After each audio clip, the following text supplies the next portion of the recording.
ایک ان کی ایک کتاب ہے وقعات السنان، اور یہ کتاب انہوں نے بہرحال مولانا اشرف علی تھانوی کے رد میں لکھی، اور اشرف علی صاحب تھانوی دیوبند کے بہت بڑے عالم مانے جاتے ہیں، جن کی کتاب بہشت زیور ہے، آپ لوگ سب جانتے ہیں۔ چنانچہ استغفر اللہ، اب وہ ذرا سنیے وہ کیا کلمات استعمال کر رہے ہیں، اور یہ اس دور کی اردو ہے، بڑی ہی کھڑی اردو بریلی کی مانی جاتی ہے۔ کہتے ہیں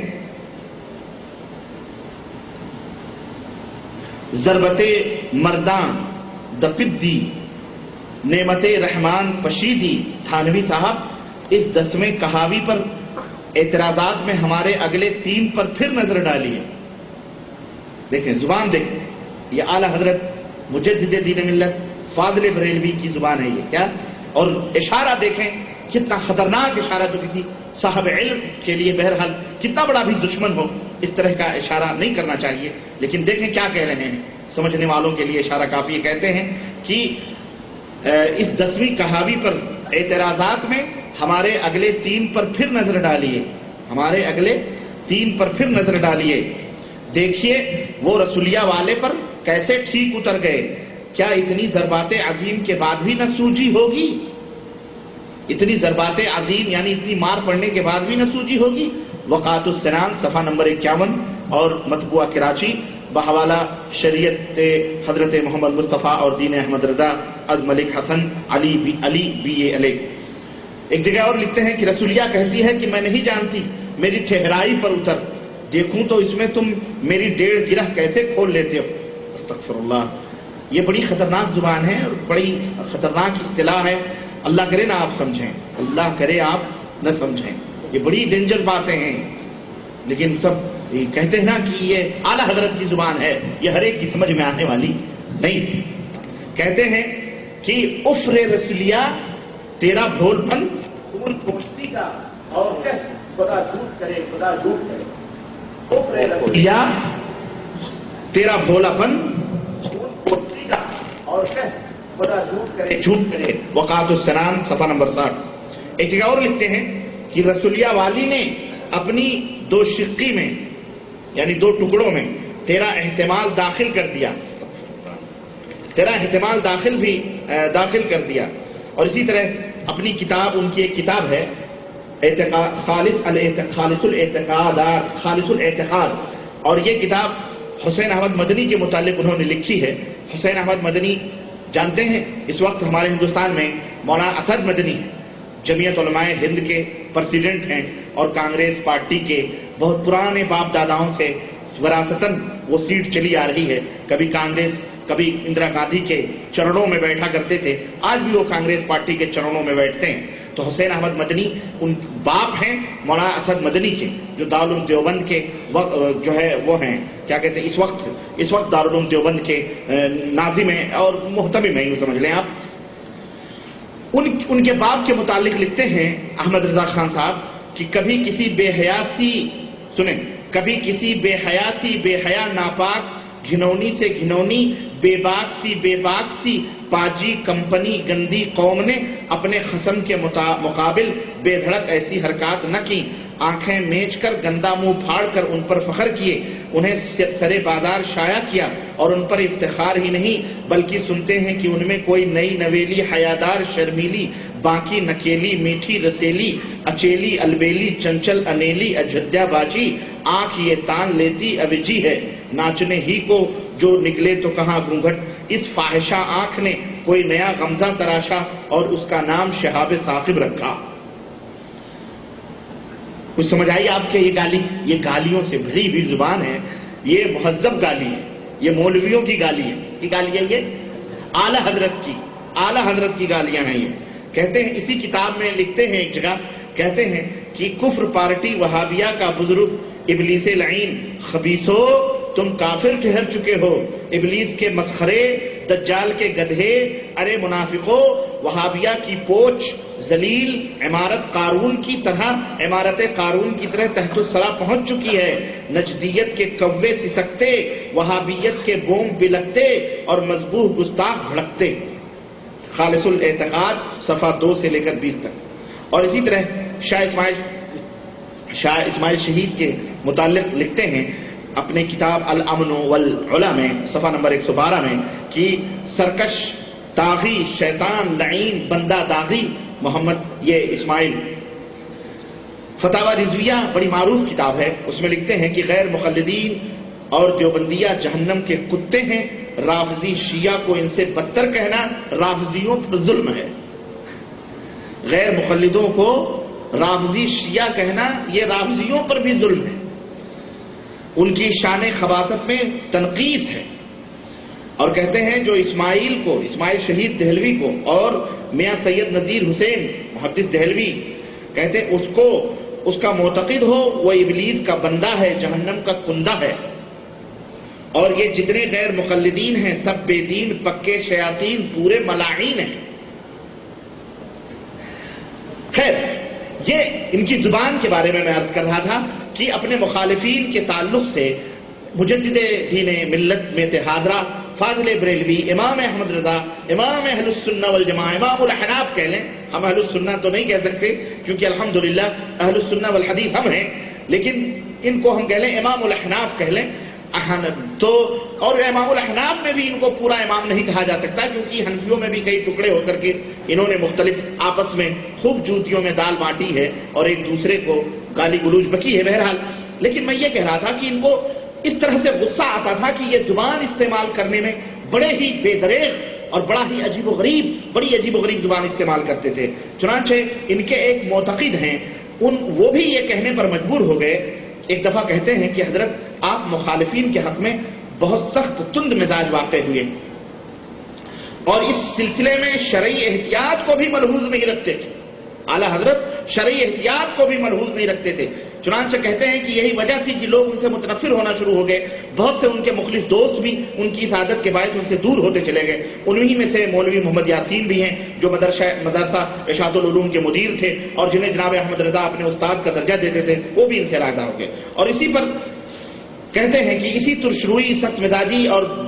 بد زبانی اور مسلمانوں کی تکفیر کی وجہ سے ایک مدرسہ تھا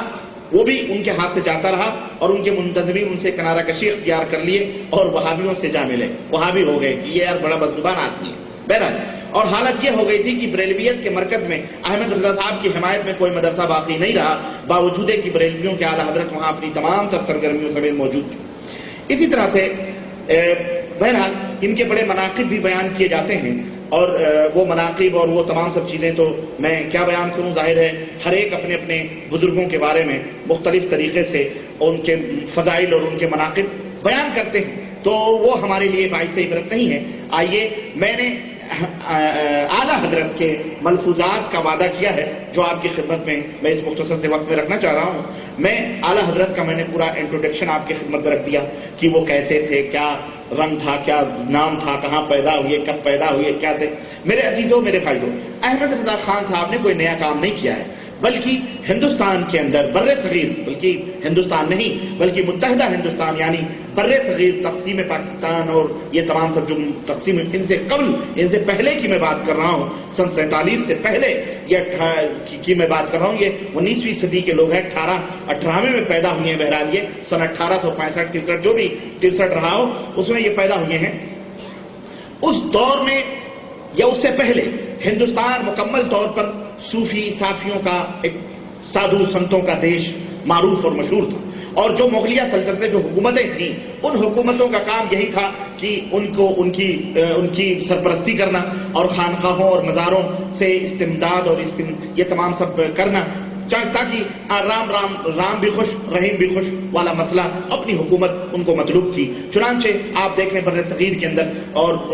بنگلہ دیش، ہندوستان، پاکستان، یہ تمام سب علاقوں میں آپ دیکھیں کہ کثرت کے ساتھ مزارات اور قبریں اور یہ تمام سب چیزیں یہی انہی مغلیہ سلطنتوں حکومتوں کا یہ تھا. ان کی بیگمات، ان کی عورتیں، ان کی بیٹیاں سب مزاروں سے چمٹے ہوئے اور یہ سلسلہ چلتا رہا اور روافض اور شیعہ اپنا اپنا کام کرتے تھے. تو انہوں نے کوئی نیا کام تو نہیں کیا بلکہ یہ کیا کہ انہی بدعات اور انہی شرکیات کو انہوں نے کیا کیا سمیٹا اور سمیٹ کر کے ایک نام دیا، ان کو ایک مذہب بنایا اور ایک دین بنایا اور اسے قرآن و سنت سے مدلل کرنے کی کوشش کی. اور بیجا کوشش کی، جبکہ قرآن و سنت ابا کرتے ہیں، انکار کرتے ہیں۔ قرآن و سنت میں شرک کی یا بدعات کی، خرافات کی کوئی دعوت موجود ہرگز ہرگز نہیں ہے۔ ہمارے نبی حضرت محمد رسول اللہ صلی اللہ علیہ وسلم تو اس لیے آئے تھے تاکہ وہ شرک اور خرافات کو مٹائیں، جاہلی رسم و رواج کو ختم کریں، انسانیت کو انسان بنائیں، انسانیت کو انسانی راہ بتلائیں، امن و سکون کا بول بالا کریں، اور دنیا کے اندر وہ بھٹکتے ہوئے لوگ جو کنکر و پتھر اور کے پجاری تھے، جو مخلوقات کو اپنا بادشاہ اور اپنا آقا سمجھتے تھے، جو بندے اللہ کے بندے ہونے کے بجائے انسانوں، مورتیوں ان کے بندے بن چکے تھے، اللہ کے نبی آئے ہی تھے کہ لوگوں کی غلامی سے نکال کر ایک اللہ کی غلامی میں ان کو پرو دیں، ایک اللہ کی غلامی کی لڑی میں ان کو ڈال دیں۔ چنانچہ اللہ کے نبی صلی اللہ علیہ وسلم کی تعلیم، یا اللہ کے رسول صلی اللہ علیہ وسلم کا یہ پیغام، یا اللہ کے رسول صلی اللہ علیہ وسلم کا لایا ہوا یہ دین جو کتاب و سنت کے اوپر مبنی ہے، اس کے اندر ہرگز شرک اور بدعات کی کوئی تعلیم نہیں مل سکتی۔ لیکن اس کے برعکس ہم دیکھتے ہیں کہ ہمارے ملک کے اندر اہل سنت والجماعت کا جو لیبل لگا کر یہ پارٹی، بریلوی پارٹی یا رضویہ پارٹی یا سمجھ لے رضائی پارٹی، جو کچھ بھی ہیں اپنے آپ کو یہ کہہ لیں احمد رضا خان صاحب کے ماننے والے، جس میں انہوں نے باقاعدہ یہ بات کہی ہے کہ یہ دین ہے، ہمارا ہے، اور اس کے اوپر لازم رہنا پکڑنا اور اس سے الگ نہ ہونا،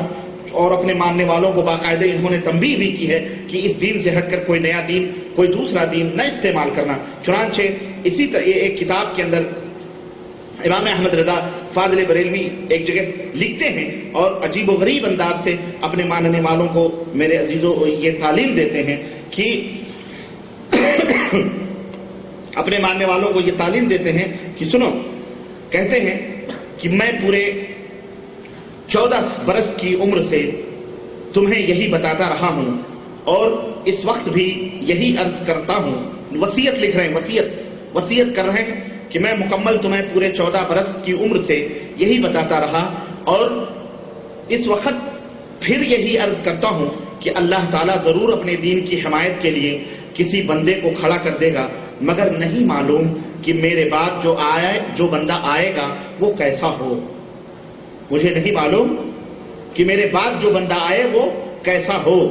اور تمہیں کیا بتلائے، اس لیے ان باتوں کو خوب سن لو، میری باتوں کو خوب سن لو۔ حجت اللہ قائم ہو چکی ہے، اب میں قبر سے اٹھ کر تمہارے پاس بتانے نہ آؤں گا، جس نے اسے سنا اور مانا قیامت کے دن اس کے لیے نور اور نجات ہے، اور جس نے نہ مانا اس کے لیے ظلمت و ہلاکت، اب ذرا آپ دیکھیں کہ ساری کائنات کی رشد و ہدایت مولانا احمد رضا خان کے دین و مذہب پر موقوف ہوئی، ایسا لگتا ہے کہ نہیں لگتا؟ ساری کائنات کی رشد و ہدایت یعنی پوری کائنات میں صحیح دین اور صحیح مذہب پر وہی لوگ ہیں جو احمد رضا خان صاحب کے بتلائے ہوئے اصول اور ضابطوں کے اوپر چل رہے ہیں، اور ان کا جو عقیدہ اسی دین کے اوپر ہے۔ پھر اب آپ دیکھیں، پھر ذرا سوچیں، کیا کہہ رہے ہیں کہ اللہ تعالیٰ کسی اپنے بندے کو اس دین کی حمایت کے لیے کھڑا کر دے گا، مگر نہیں معلوم کہ میرے بعد جو آئے کیسا ہو اور کیا بتلائے تم کو۔ ذرا حیرت کی بات ہے۔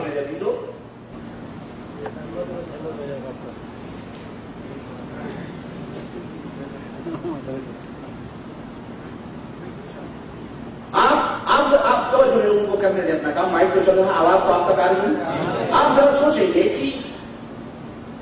امام صاحب احمد رضا خان صاحب یہ فرما بھی رہے ہیں کہ اللہ تعالیٰ اس دین کی حمایت کے لیے کسی کو کھڑا کر دے گا، ہے نا؟ تو جب اللہ تعالیٰ کسی کو کھڑا کرے گا اس دین کی حمایت کے لیے، تو پھر یہ کیوں فرمایا جا رہا ہے کہ لیکن نہیں معلوم وہ کیا کہے اور تم سے کیا بتلائے؟ بھائی جب تمہیں اللہ پہ بھی بھروسہ نہیں رہا ہے کہ نہیں، لیکن کہتے ہیں نا چور کی داڑھی رکھے، ان کو معلوم تھا یہ دین وہ دین ہے کہ جب اللہ کسی بندے کو کھڑا کرے گا تو اس دین کی وہ دعوت نہیں دے گا جو میں دے کے جا رہا۔ اس لیے اعلیٰ حضرت کو شک ہے، شبہ ہے کہ ظاہر ہے کہ وہ آئے گا تو اللہ کا بندہ ہوگا تو اللہ کے دین کی دعوت دے گا، وہ احمد رضا خان صاحب کے دین کی دعوت نہیں دے۔ اس لیے جب تم ایک طرف تم کہہ رہے ہو کہ یقیناً اس دین کی حمایت کے لیے اللہ کسی بندے کو کھڑا کرے گا،